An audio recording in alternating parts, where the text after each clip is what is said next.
সুযোগ ছিল টানা ৩ আসরে বিশ্বকাপের ফাইনালে নাম লিখিয়ে নতুন কীর্তি গড়া। গত আসরের আক্ষেপ ঘুচিয়ে মার্কিন মুলুকে রচিত হলো না নতুন করে ফরাসি বিপ্লব। স্পেনের রক্ষণ দুর্গে বিপর্যস্ত হয়ে আরও একবার খুব কাছে এসেও কিলিয়ান এমবাপ্পের ছুঁয়ে দেখা হলো না বিশ্বকাপে সোনালি ট্রফিটি। ২-০ গোলে হেরে বেদনার নীল অশ্রুজলে বিদায় নিতে হলো দিদিয়ে দেশম শীর্ষদের। ডালাসে প্রথম সেমিফাইনালে শুরু থেকেই জমে ওঠে ফ্রান্স স্পেনের লড়াই। দুই দলই প্রতিপক্ষের রক্ষণে হানা দিয়ে আভাস দেয় হাড্ডাহাড্ডি লড়াইয়ের। তবে সুযোগ তৈরি করেও গোলের দেখা পাচ্ছিল না কেউ।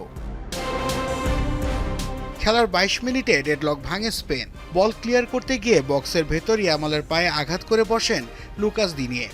সফল স্পট কিকে দলকে ১-০ গোলে লিড এনে দেন মিকেল ওয়াইয়ারসাবাল। কিছুক্ষণ পরই নির্ভরযোগ্য ডিফেন্ডার উইলিয়াম সালিবা চোট নিয়ে মাঠ ছাড়লে দুশ্চিন্তা বাড়ে ফরাসি শিবিরে।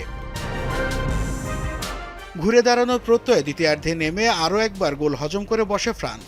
৫৮ মিনিটে দানি ওলমোর সঙ্গে দ্রুত 1-2 পাসে গোলরক্ষক মাইক মাইনিওকে পরাস্ত করে স্কোরলাইন ২-০ করেন পেদ্রো পোরো।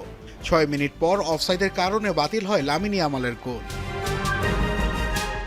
ম্যাচে ফিরতে প্রাণপণ চেষ্টা চালায় ফ্রান্স, তবে গোলের দেখা পায়নি দেশম শিষ্যরা।